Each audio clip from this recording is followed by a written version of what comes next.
ஆண்டவரும் இரட்சகருமாகிய இயேசு கிறிஸ்துவின் நாமத்திலே மீண்டுமாக இந்த கருணையின் நேரம் நிகழ்ச்சி மூலமாக உங்களை சந்திப்பதிலே மிகுந்த சந்தோஷம். இந்த நாட்களிலே கர்த்தர் ஒவ்வொருவருக்கும் கர்த்தர் நல்ல வார்த்தைகளை தந்து ஒவ்வொரு நாளும் வழி நடத்தி கொண்டிருக்கிறார். தேவனுடைய வார்த்தை மாத்திரம் நமக்கு வரவில்லை என்று சொன்னால் எத்தனையோ பேர் இன்றைக்கு நம்பிக்கையற்ற சூழ்நிலையிலே காணப்பட்டு கொண்டிருப்பார்கள். இந்த நாளிலே கர்த்தர் நமக்காக தந்திருக்கிற தேவனுடைய வார்த்தையை நாம் பார்க்க போகிறோம். 1 கொரிந்தியர் 10ஆம் அதிகாரம் 13ஆம் வசனத்தை நாம் வாசிப்போம். மனுஷருக்கு நேரிடுகிற சோதனையே அல்லாமல் வேறே சோதனை உங்களுக்கு நேரிடவில்லை. தேவன் உண்மையுள்ளவராய் இருக்கிறார். உங்கள் திராணிக்கு மேலாக நீங்கள் சோதிக்கப்படுகிறதற்கு அவர் இடம் கொடாமல் சோதனையை தாங்கத்தக்கதாக சோதனையோடு கூட அதற்கு தப்பிக்கொள்ளும்படியான போக்கையும் உண்டாக்குவார். தேவனுடைய பிள்ளைகளே, இந்த நாட்களை எங்கு திரும்பி பார்த்தாலும் நமக்கு சோதனைகள் நிறைந்த காலத்தின் ஊடாக சென்று கொண்டிருக்கிறோம்.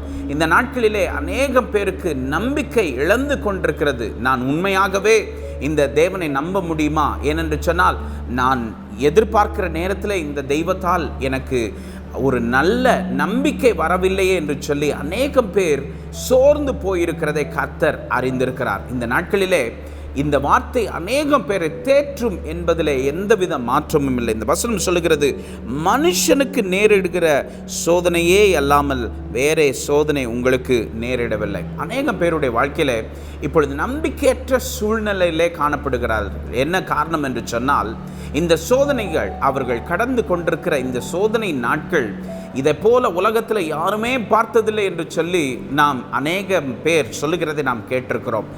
வேதம் சொல்லுகிறது, மனுஷனுக்கு நேரிடுகிற சோதனையே அல்லாமல் வேறே சோதனை உங்களுக்கு நேரிடவில்லை.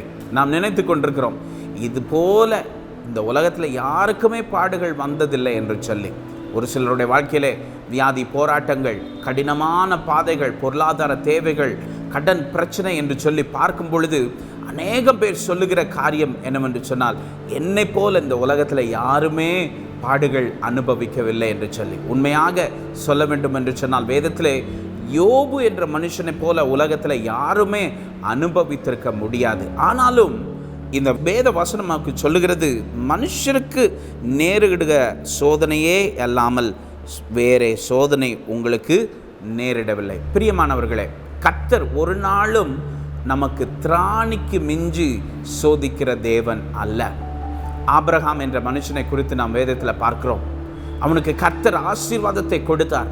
ஆனாலும் அவனிடத்தில் ஒரு பெரிய காரியத்தை எதிர்பார்த்தார். என்னவென்று சொன்னால், அவனுடைய சொந்த மகனை பலியாக கொடு என்று சொல்லி ஆண்டவர் அவனிடத்தில் திரும்ப கேட்ட பொழுது அவன் யோசித்திருக்க கூட முடியும்.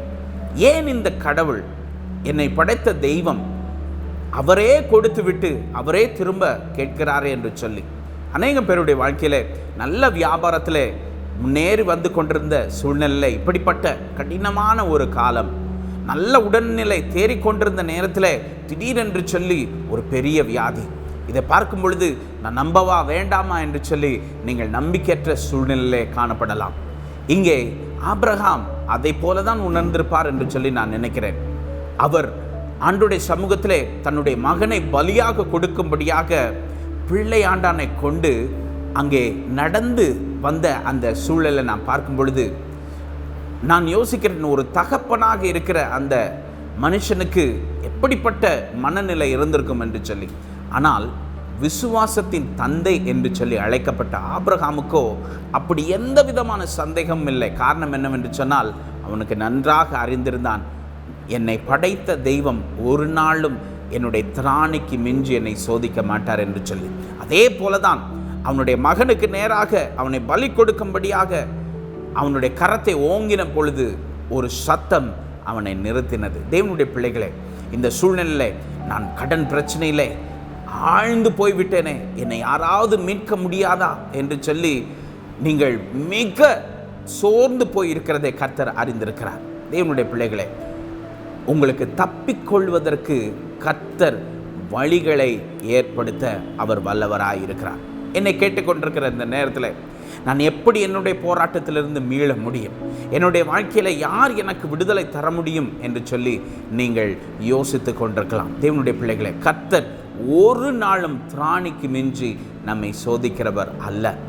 இவ்வுலகத்திலே நீங்கள் நினைக்கலாம், அப்படி சொல்லிதான் என்னுடைய தந்தை இழந்து போய்விட்டேன், தாயை இழந்து போய்விட்டேன், என்னுடைய சொந்தக்காரர்கள் விசுவாசத்தில் நிலைத்திருந்தவர்கள் இழந்து போய்விட்டேன் என்று சொல்லி இழந்து போன காரியத்தை கூட நீங்கள் பேசலாம்.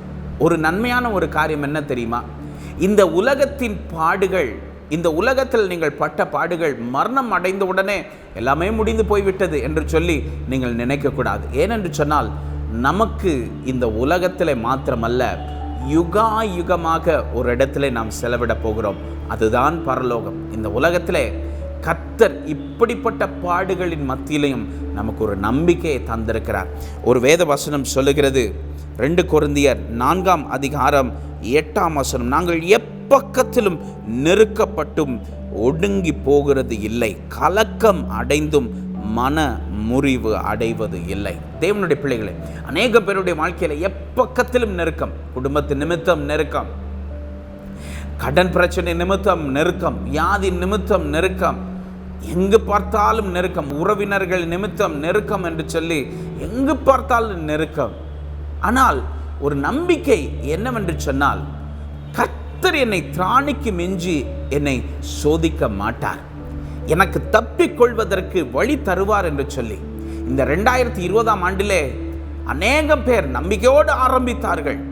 ஆனால் நடக்கிற காரியத்தை பார்த்தார், நம்பிக்கைக்குரிய ஒரு நன்மையும் இல்லை. ஆனாலும் கர்த்தர் சொல்லுகிறார், நான் உனக்கு தப்பிக்க ஒரு வழி தருவேன் என்று சொல்லி. பிரியமானவர்களே, இந்த நேரத்தில் நீங்கள் கடந்து போய் கொண்டிருக்கிற கடினமான பாதை உண்மைதான். ஆனால் இது முடிவு அல்ல. கர்த்தர் நமக்கு நன்மையின் காலங்களை வைத்திருக்கிறார்.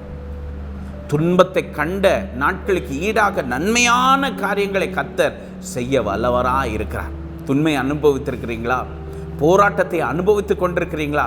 எனக்கு இதில் இருந்து எனக்கு விடுதலையே இல்லை என்று சொல்லி தேவனுடைய பிள்ளைகளே, ஒரு பனி காலத்திலே பார்ப்பீர்கள் என்று சொன்னால், அதிகாலையிலே வெளியிலே போய் பார்ப்பீர்கள் என்று சொன்னால், புற்களை பார்க்கும் பொழுது அங்கே பனித்துளிகள் படர்ந்து இருப்பதை நீங்கள் பார்க்க முடியும்.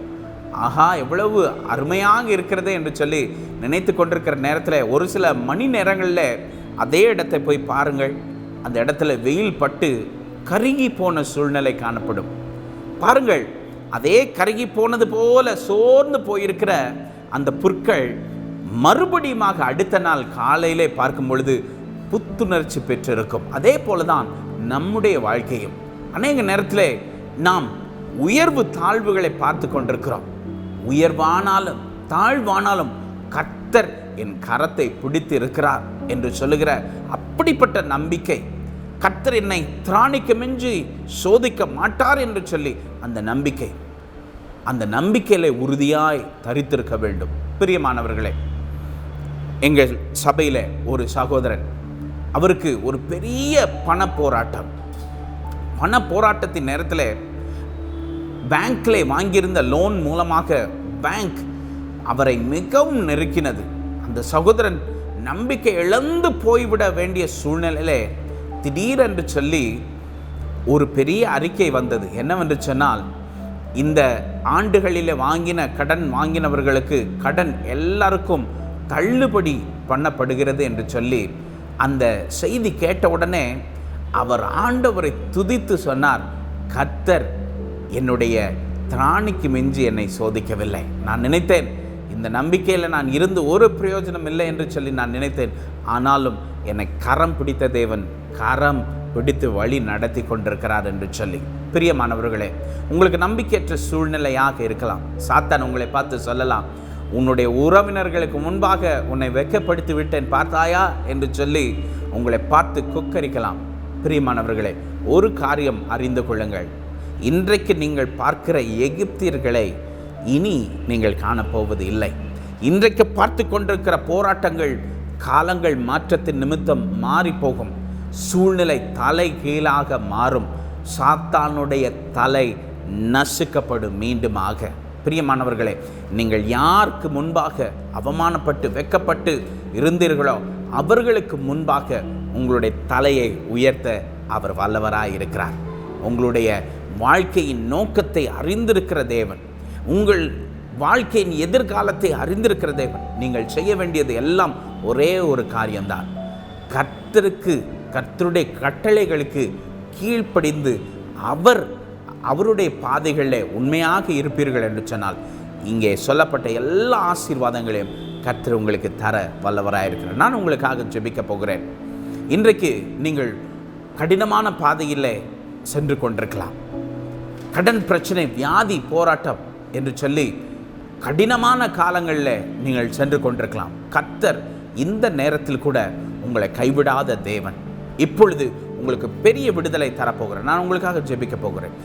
வானத்தையும் பூமியை படைத்த சகல அதிகாரமுள்ள நசரேயனாகிய இயேசுவே, இந்த வசனத்தை கேட்டுக்கொண்டிருக்கிற உம்முடைய பிள்ளைகள் நம்பிக்கற்ற சூழ்நிலை காணப்பட்டிருக்கலாம். அப்பா ஆண்டவரே, உம்முடைய வசனம் சொல்லுகிறது, உன்னை திராணிக்கு மிஞ்சி நான் உன்னை சோதிக்கிறது இல்லை என்று சொல்லி.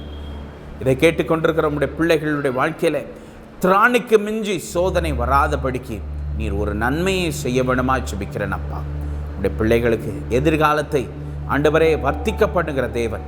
ஆண்டவரே, துன்பப்பட்ட நாட்களுக்கு ஈடாக ஆண்டவரே நன்மையான நாட்களை காண செய்ய வேண்டுமா ஜெபிக்கிறேன். பார்த்த ஒவ்வொரு நம்முடைய பிள்ளைகளுடைய வாழ்க்கையில் அற்புதம் செய்வீராக. வழி நடத்தும், ஆசீர்வதி. இயேசுவின் நாமத்தில் ஜெபிக்கிறோம் நல்ல பிதாவே. ஆமென், ஆமென். கர்த்தர் உங்களை ஆசீர்வதிப்பாராக. May the Lord bless.